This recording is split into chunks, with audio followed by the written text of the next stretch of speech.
നമുക്ക് നമ്മുടെ കയ്യിൽ ഇപ്പോൾ ഇവിടെ നിലവിൽ മെറ്റീരിയൽ അവൈലബിൾ ആണ്. അപ്പം ഞാനത് കണ്ടു കഴിഞ്ഞപ്പോൾ എനിക്ക് പെട്ടെന്ന് ഒരു ലുക്കിൽ തോന്നിയ പണ്ടത്തെ ഓടിൻ്റെ നമ്മൾ ഒരു ടെക്സ്ചർ പുറമേ കാണുമല്ലോ, എനിക്ക് പെട്ടെന്ന് ഒരു കളറും കാര്യങ്ങളും കണ്ടു കഴിഞ്ഞപ്പോൾ അങ്ങനെ തോന്നി. അത് നമുക്ക് കാണിക്കണോ, ഓൺ സ്ക്രീൻ പ്രൊഡക്ട്സ് കാണിക്കണോ? ഇതാണ് ഇപ്പോഴത്തെ മോഡേൺ ട്രെൻഡിങ് ആയിട്ട് വരുന്ന സ്റ്റോൺ കോട്ടഡ് ഷീറ്റ്. ഇത് 8 ലെയർ പ്രോഡക്റ്റ് ആണ്. അതായത് ഇതിനകത്തും ആൾക്കാർ കബളിപ്പിക്കും, അതെങ്ങനെയാണെന്ന് പറയാം. ഇത് ബേസ് മെറ്റീരിയൽ തന്നെ 0.5 mm ആണ്. ഇതിന്റെ മുകളിലും താഴെയും 150 GSM അലൂസിങ് കോട്ടിങ് കൊടുത്തിട്ട് അതിന് മുകളിലും താഴെയും കൊറോഷൻ റെസിസ്റ്റ് ചെയ്യാൻ വേണ്ടി വേറൊരു എക്സ്ട്രാ ലെയർ കൂടി കൊടുത്ത് ഇതിന് മേളിൽ ഒരു അക്രിലിക് വാർണിഷ്, ഒരു അക്രിലിക് പ്രൈമർ കൊടുത്ത് അതിന് മേളിലാണ് സ്റ്റോൺ ഒട്ടിക്കുന്നത്. ഒരു അദസീവ് ലെയർ ആണ് അക്രിലിക് പ്രൈമർ. ഈ ഒരു ഷീറ്റ് എന്ന് പറയുന്നത് അതൊരു ലെയർ ആണ് നമ്മൾ ഇതിന് മേളിൽ കൊടുത്തേക്കുന്നത്. അതെ അതെ, തീർച്ചയായും. ഇതിന് മേളിൽ വീണ്ടും നമ്മളൊരു ട്രാൻസ്പെറന്റ് അക്രിലിക് വാർണിഷ് കൂടി കൊടുത്തിട്ടുണ്ട്. അത് എന്തിനു വേണ്ടിയിട്ടാണെന്ന് വെച്ച് കഴിഞ്ഞാൽ, ഇത് നോർത്ത് ഇന്ത്യ പോലെ അല്ല നമ്മൾ കേരളത്തിലേക്ക് വരുന്ന കാലാവസ്ഥ. ഇത് ഈ പൊടിയൊക്കെ പിടിച്ചു കഴിഞ്ഞാൽ ഇതിന് മേളിൽ പായല് പൂപ്പല് വരും. ഇത് വരാതിരിക്കാൻ വേണ്ടിയാണ് ട്രാൻസ്പെറന്റ് അക്രിലിക് വാർണിഷ്. ഈ മഴ പെയ്യുന്ന സമയത്ത് ഈ പിടിച്ചിരുന്ന പൊടികൾ തന്നെ ഒഴുകിപ്പോകും. ഇനി ഒരുപാട് പൊടി പിടിച്ചിരുന്ന ഏരിയ ആണെങ്കിൽ നമുക്ക് പ്രഷർ വാഷ് ചെയ്യാനുള്ള ഓപ്ഷൻ ഉണ്ട്. അത് ശരിക്കും പ്രീമിയം ബ്രാൻഡിന് മാത്രമേ ഉണ്ടാവുള്ളൂ. അതുകൊണ്ട് എപ്പോഴും നമ്മൾ പ്രീമിയം ക്വാളിറ്റി മാത്രം ചൂസ് ചെയ്യാം.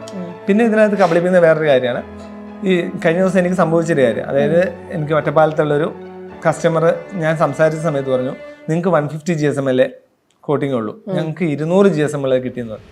നമ്മൾ ഇന്ന് കേരളത്തിൽ ഇന്ത്യയിൽ നിന്ന് അങ്ങനെ അവൈലബിൾ ആയിട്ടുള്ളൊരു മെറ്റീരിയലിനെ പറ്റി ഞാൻ കേട്ടിട്ടില്ല. എനിക്കതൊന്ന് തരുമെന്ന് ചോദിച്ചു. അവരെനിക്ക് ഇത് തന്നു, കൊട്ടേഷൻ തന്നു. അതിനകത്ത് മെൻഷൻ ചെയ്തിട്ടുണ്ട് 200 GSM എന്ന് മെൻഷൻ ചെയ്തിട്ടുണ്ട്. പക്ഷെ അതിൻ്റെ വെയിറ്റ് കാണിച്ചിരുന്നത് 2.9 kg ആണ് ഒരു പീസിൻ്റെ വെയിറ്റ് ഉള്ളൂ. 0.5 mm ബേസ് മെറ്റീരിയലുള്ള ഈ മെറ്റീരിയൽ ഇതിനകത്തുള്ള അലൂസിങ് കോട്ടിങ് 150 GSM ആണ്. 3.15 ഇതിൻ്റെ വെയിറ്റ് ഉണ്ട്. എന്ന് വെച്ചിട്ടുണ്ടെങ്കിൽ ഈ അലൂസിങ് കോട്ടിങ് പറയുന്നത് GSM gram per square metre, അതും വെയിറ്റാ. അപ്പൊ ഈ പറഞ്ഞ 200 GSM ഉണ്ടെങ്കിൽ ഇതിനേക്കാൾ കൂടുതൽ വെയിറ്റ് ആ മെറ്റീരിയൽ ഉണ്ടാവണം. അത് ശരിക്കും ഈ വെയിറ്റ് പോലും വരുന്നില്ല, ശരിക്കും വെറുതെ മെൻഷൻ ചെയ്തിട്ടുണ്ടെന്നുള്ളൂ. നമ്മൾ അതുകൊണ്ട് എപ്പോഴും ഇതിന്റെ ടെസ്റ്റ് റിപ്പോർട്ടുകൾ ആവശ്യപ്പെടണം.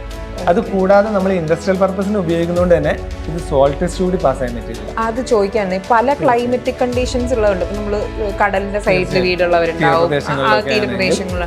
അപ്പൊ അത് വരുമ്പോൾ നമ്മുടെ നമ്മുടെ മെറ്റീരിയലിന്റെ പ്രത്യേകത സോൾട്ട് ടെസ്റ്റ് കൂടി പാസ്സായതാണ്. അതായത് കണ്ടിന്യൂസ് ഇത്ര മണിക്കൂർ ഇവര് സോൾട്ട് സ്പ്രേ ചെയ്ത് നടത്തുന്ന ടെസ്റ്റാണ്. നമുക്ക് ഇന്ത്യൻ ലബോറട്ടറി തന്നെ ഇതിനു മുമ്പ് നമ്മൾ വേറൊരു ഇൻഡസ്ട്രിയുടെ ഇതിനു വേണ്ടി കൊടുത്തപ്പോൾ അവർ കൊടുത്ത് ടെസ്റ്റ് നടത്തിയതാണ്. അതിന്റെ ടെസ്റ്റ് റിപ്പോർട്ട് നമ്മുടെ കയ്യിലാണ്, നമുക്ക് കസ്റ്റമറെ കാണിക്കാൻ പറ്റും. ഈ ടെസ്റ്റ് റിപ്പോർട്ട് എന്ന് പറയുമ്പോൾ അത് എപ്പോഴും ആൾക്കാർ പറയും ജസ്റ്റ് പേപ്പറിലല്ലേ എന്ന് പറഞ്ഞാൽ നിങ്ങൾ അതെല്ലാം പ്രൂവ് ചെയ്യുന്ന വീഡിയോസ് ഈവൻ. കാരണം ഇത് പല ഇൻഡസ്ട്രികളും ഇതിനു വേണ്ടി അവർക്കത് ആവശ്യമാണ്. അപ്പൊ അവരത് പുറത്തു കൊടുത്ത് അവർ ടെസ്റ്റ് നടത്തും. നമ്മൾ പറയുന്നത് മാത്രം പോരാ.